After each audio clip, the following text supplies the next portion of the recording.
Assalamualaikum warahmatullahi wabarakatuh. Selamat datang kembali di channel Kakak Alma Malik. Dan seri video kali ini kita akan melanjutkan kuliah metodologi penelitian. Pembahasan kali ini adalah perumusan masalah penelitian. Penelitian idealnya diawali oleh sebuah permasalahan yang membutuhkan pemecahan atau solusi. Apakah masalah itu? Secara umum, masalah muncul karena adanya kesenjangan. Kesenjangan antara yang seharusnya dengan yang terjadi, kesenjangan yang diperlukan dengan yang terjadi, dan kesenjangan antara harapan dengan kenyataan. Masalah muncul bisa karena adanya pengaduan, contoh pengaduan kualitas produk oleh konsumen. Dan masalah muncul bisa terjadi karena ada persaingan, misalnya persaingan bisnis. Namun, kalau kita kaitkan dengan masalah penelitian, maka tipe masalah penelitian tergantung pada disiplin ilmu dan bidang studi yang menjadi minat dan perhatian peneliti. Sebenarnya, banyak sekali masalah yang muncul. Tidak ada individu maupun organisasi yang tidak mempunyai masalah. Tetapi perlu mata yang terlatih untuk menemukannya. Nah, sekarang kita lihat bagaimana kita mengidentifikasi masalah penelitian. Nah, masalah penelitian bisa didapatkan dari beberapa sumber. Yang pertama, yaitu bacaan. Bisa berbentuk buku daras atau buku teks, bisa berbentuk laporan penelitian, misalnya paper. Karena biasanya ada rekomendasi untuk penelitian lanjutan. Yang kedua, bahwa masalah penelitian bisa didapatkan dengan mengikuti diskusi, seminar, dan pertemuan ilmiah. Biasanya hadir para pakar yang mampu melihat permasalahan secara profesional. Yang ketiga, masalah bisa kita dapatkan dari pernyataan pemegang otoritas, baik dari pemerintahan maupun dari pakar di bidang keilmuan. Nah, masalah sendiri bisa kita dapatkan melalui pengamatan sepintas atau bisa juga dari intuisi. Kadang kita punya ilham yang muncul tiba-tiba karena melihat sesuatu tanpa ada rencana untuk menemukan masalah. Contohnya, penemuan konstruksi cakar ayam.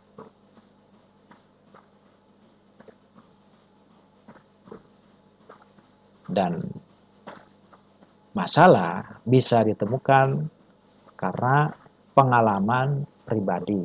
Misalnya secara perkembangan pribadi atau profesional seorang yang menyebabkan mampu melihat masalah. Usaha mengidentifikasi masalah, biasanya kita tidak hanya menghasilkan atau menemukan satu masalah.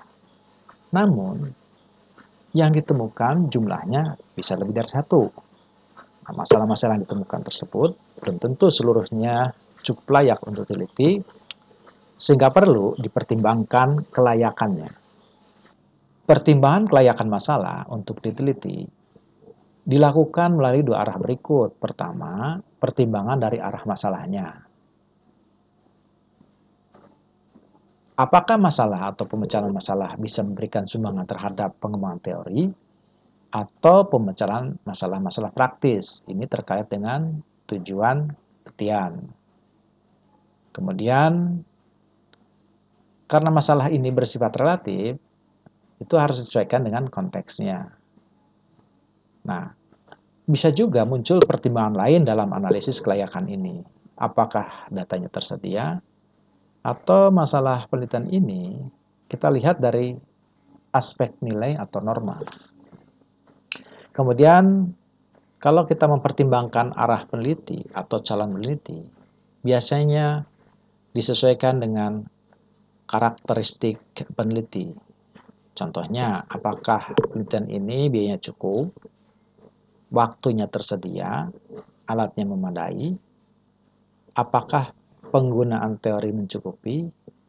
Apakah penguasaan metode mencukupi? Nah, kita lanjutkan dengan karakteristik masalah penelitian yang baik.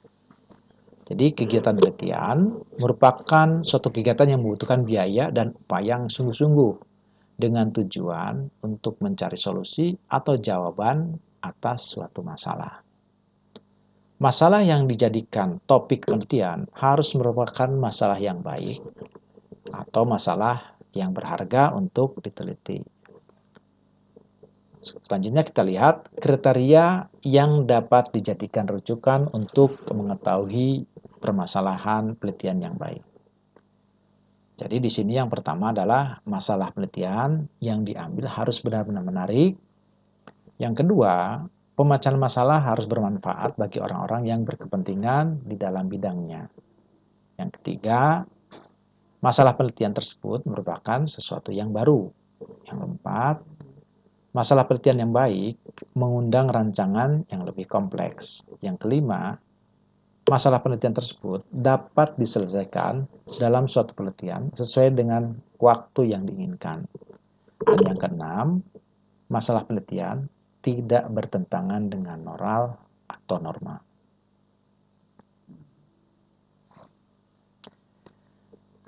Sekarang kita lihat bagaimana merumuskan masalah penelitian. Tidak ada aturan yang umum yang berlaku mengenai rumusan masalah. Akan tetapi, dalam merumuskan masalah, disarankan agar pertama, rumusan masalah hendaknya padat dan jelas, dan juga tidak ambiguitas. Kemudian rumusan masalah hendaknya bisa memberikan petunjuk tentang pengumpulan data yang seharusnya dilakukan. Dan rumusan masalah harus visible, artinya permasalahan tersebut dapat dipecahkan, tersedianya data dan metode untuk memecahkan masalah, tersedianya biaya, dan dapat diselesaikan dalam waktu yang wajar. Kemudian rumusan masalah harus signifikan dan rumusan masalah bersifat etis.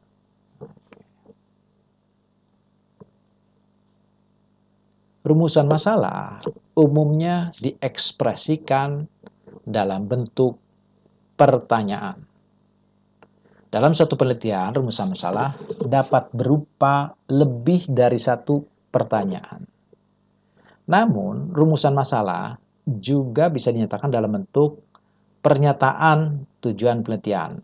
Nah, kita lihat contoh ya. Rumusan masalah dalam bentuk kalimat tanya. Misalnya, bagaimanakah bentuk sistem informasi pengolahan data penjualan produk yang berjalan di bagian Internet Data Center divisi JTP PT Inti Persero Bandung. Ini dalam bentuk rumusan masalah kalimat tanya. Kemudian yang kedua, bagaimana rancangan suatu perangkat lunak berbasis multimedia untuk mempresentasikan Universitas XYZ kepada masyarakat luar, terutama kepada calon mahasiswa. Dan apakah perangkat lunak tersebut cukup handal dan efektif untuk presentasi dan promosi dalam artian informasi yang disampaikan mengena pada sasarannya. Ini contoh ketiga, bagaimana perancangan antarmuka yang mampu berinteraksi dengan pengguna sehingga mahasiswa mampu dengan cepat memahami apa yang divisualisasikan dalam program komputer.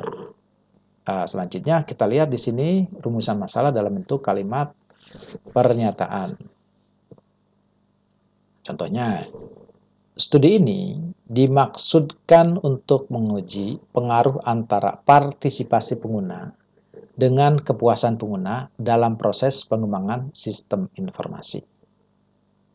Yang kedua, penelitian ini bertujuan untuk merancang suatu perangkat lunak berbasis multimedia yang mampu berinteraksi dengan pengguna, sehingga mahasiswa mampu dengan cepat memahami apa yang divisualisasikan dalam program komputer. Kemudian yang contoh ketiga adalah suatu analisis mengenai persepsi kepuasan kerja karyawan tetap terhadap kebijakan manajemen serta persepsi pegawai tetap terhadap pegawai baru di PT XYZ. Jadi, dalam merumuskan masalah, kita bisa ekspresikan dalam dua bentuk, satu dalam bentuk kalimat tanya dan satu dalam bentuk kalimat pernyataan. Nah, selanjutnya kita lihat bentuk-bentuk rumusan masalah lain, yaitu berdasarkan tingkat eksplanasinya. Di sini dikelompokkan ke dalam bentuk masalah deskriptif, komparatif, dan asosiatif. Rumusan masalah deskriptif. Suatu rumusan masalah yang berkenaan dengan pertanyaan terhadap keberadaan variabel mandiri, baik hanya pada satu variabel atau lebih variabel yang berdiri sendiri. Contohnya, seberapa baik kinerja Kabinet Kerja Indonesia? Di sini hanya ada satu variabel. Seberapa tinggi efektivitas kebijakan mobil berpenumpang 3 di Jakarta? Kemudian, seberapa tinggi tingkat kepuasan dan apresiasi masyarakat terhadap pelayanan pemerintah kabupaten kota di bidang pendidikan? Di sini ada dua variabel. Kemudian berikutnya adalah bagaimana sikap masyarakat Indonesia terhadap PPKM yang diterapkan pemerintah dalam rangka memutus rantai virus COVID-19. Selanjutnya kita lihat masalah komparatif. Rumusan masalah penelitian yang membandingkan keberadaan satu variabel atau lebih pada dua atau lebih sampel yang berbeda atau pada waktu yang berbeda. Di sini kita lihat, kita akan bandingkan antara produktivitas pegawai negeri, BUMN, dan swasta. Sehingga rumusan masalahnya adalah, adakah perbedaan produktivitas kerja antara pegawai negeri, BUMN, dan swasta? Kemudian yang kedua, adakah kesamaan cara promosi antara perusahaan A dan B?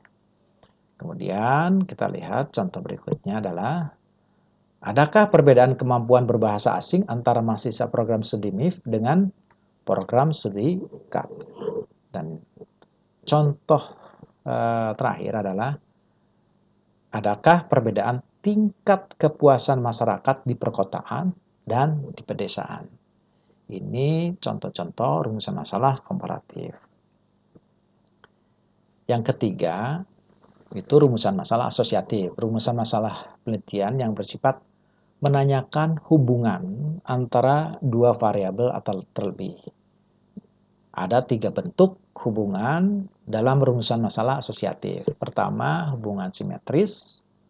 Jadi hubungan antara dua variabel atau lebih yang kebetulan munculnya bersamaan. Jadi bukan hubungan kausal maupun interaktif. Yang kedua, hubungan kausal, yaitu yang bersifat sebab akibat, sehingga ada variabel independen yang mempengaruhi dan ada variabel independen yang dipengaruhi. Dan ketiga, hubungan interaktif, resiprokal, atau timbal balik. Jadi, hubungan yang saling mempengaruhi sehingga dalam hal ini tidak diketahui mana variabel independen dan variabel dependennya. Kita lihat contoh hubungan simetris. Adakah hubungan antara banyaknya rasio di pedesaan dengan sepatu yang dibeli? Di sini dua variabel atau lebih munculnya bersamaan. Gitu.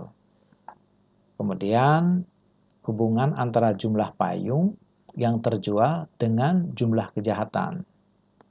Ini simetris.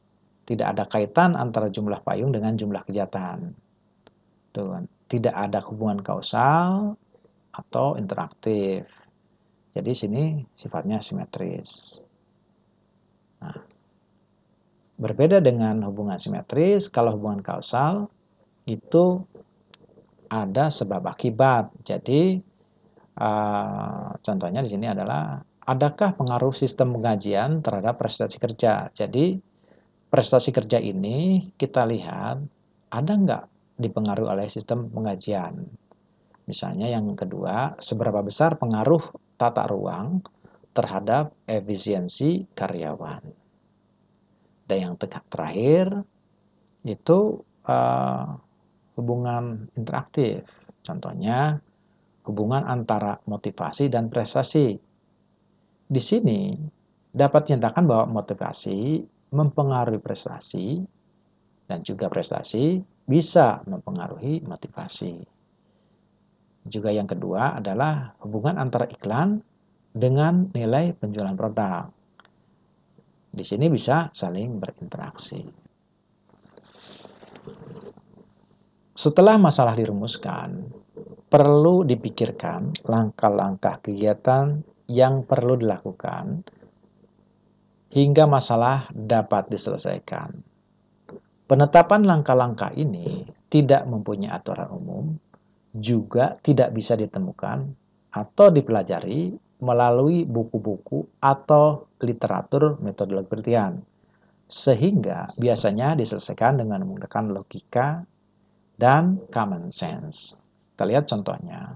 Nah, di sini ada contoh langkah-langkah penyelesaian masalah, yaitu membuat kopi manis. Jadi tujuan akhirnya adalah membuat kopi manis. Untuk bisa membuat kopi manis, kita coba buat langkah-langkahnya dengan memulai mengambil panci, kemudian isi panci dengan air pump. Selanjutnya kita jerang panci di atas kompor. Tentu saja agar panci ini airnya matang, itu kita harus nyalakan kompor. Untuk menyalakan kompor, kita ambil korek api. Nah, setelah kita jerang panci di atas kompor, kita tunggu hingga air mendidih. Selanjutnya, kita ambil gelas, ambil tempat gula, ambil sendok, ambil tempat kopi, kemudian masukkan ke dalam cangkir, yaitu gula dengan sendok, juga kopi menggunakan sendok, dan selanjutnya adalah tuangkan air mendidih ke dalam cangkir gelas, aduk, dan jadilah kopi manis. Ini salah satu contoh langkah-langkah penyelesaian masalah. Yang kedua, bagaimana mempelajari pencarian strategi kebijakan industri kecil berdasarkan faktor-faktor yang mempengaruhi kemampu kembangannya. Nah, ini berangkat dari perumusan dan tujuan penelitian, kemudian mengidentifikasi metode analisisnya. Untuk melakukan identifikasi metode analisis ini diperlukan landasan teori yang berkaitan. Kemudian di sini kita lanjutkan dengan metode SWOT dan seterusnya sampai ditemukan kesimpulan dan saran. Ini contoh kedua, langkah-langkah penyelesaian masalah tentang pencarian strategi kebijakan pengembangan pembinaan industri kecil berdasarkan faktor-faktor yang mempengaruhi kemampu kembangannya. Dan contoh ketiga adalah bagaimana langkah-langkah dan contoh ketiga adalah langkah-langkah perancangan perangkat lunak untuk mengatasi permasalahan pengiriman barang di PT ABC menggunakan metode waterfalls. Dari mulai rumusan masalah dan tujuan penelitian, kemudian langkah berikutnya adalah identifikasi proses bisnis di organisasi, kompleksitas sistem organisasi dan kebutuhan sistem. Ini informasinya kita harus melakukan studi pustaka, kemudian menyusun daftar isian dan kuesioner, selanjutnya melakukan observasi, wawancara dengan user dan studi. Nah, hasil identifikasi ini dihasilkan informasi tentang proses bisnis, spesifikasi kebutuhan sistem. Selanjutnya dibangun arsitektur sistem dan dikembangkan model sistem informasi menggunakan metode waterfalls. Dari mulai analisis, desain, coding, testing, dan maintenance. Nah, setelah proses pengembangan model sistemnya selesai, maka sistem dilakukan implementasi. Selanjutnya kita analisis dan evaluasi sistem tersebut. Terakhir adalah bagaimana kesimpulan saran proses perjalanan masalah ini. Demikian kuliah kali ini tentang perumusan masalah. Semoga bermanfaat. Terima kasih.